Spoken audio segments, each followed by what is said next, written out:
Google's $1 billion UK headquarters.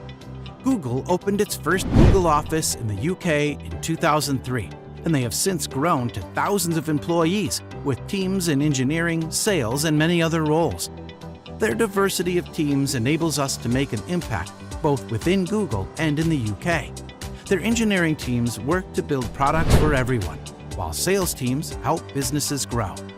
Marketing, REWS, POPs, finance, legal, policy, and comms teams help deliver our mission while building a better Google at scale. With so many employees and numerous teams, of course, the company needs a large space for offices and a better and more pleasant environment for employees. Welcome to the Infinity Channel. Everyone is familiar with Google and its operations. However, today we will talk about its offices and the new headquarters in the UK. Watch the video until the end and find out something new. But before you find out something new, please like and subscribe. Press the bell so you don't miss more videos like this one. Well, it's time to start. Here we go. Google has bought colorful office spaces in London for $1 billion, while it waits for building work on its heavily delayed UK headquarters to be completed. Just to remind you that the colorful building, with the distinctive red, green, orange, and yellow facade, includes 408,000 square feet, or 38,000 square meters of office space, as well as more than 100 residential apartments, and is home to restaurants and cafes on the ground floor.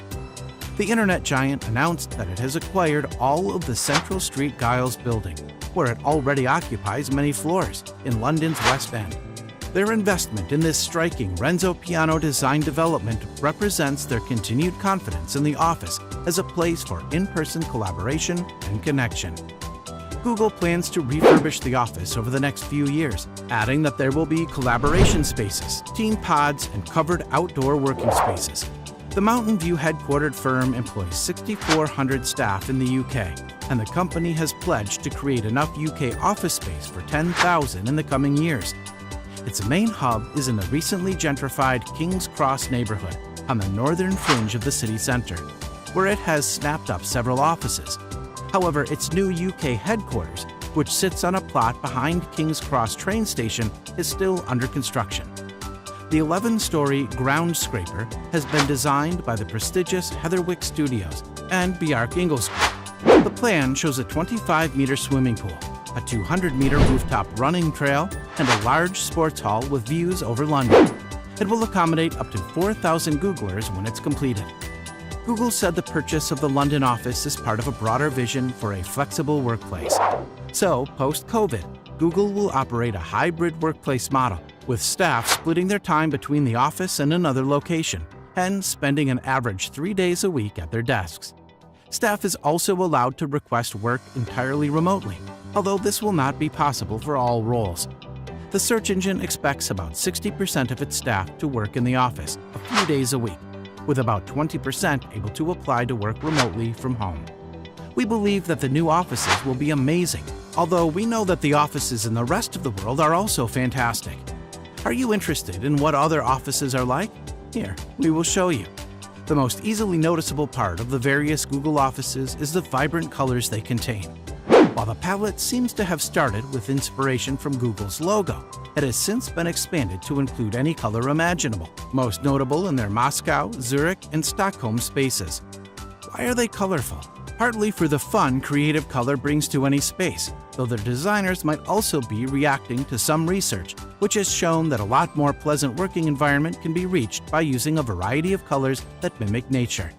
One of the key features of any Google space is the casual dating areas, or third spaces.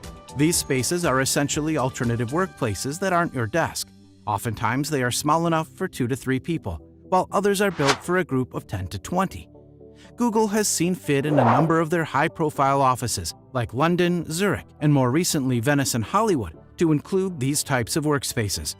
With mobile workers increasing and many using spaces outside the office to get work done, Google has seen fit to create spaces that mimic traditional third spaces within the confines of their office.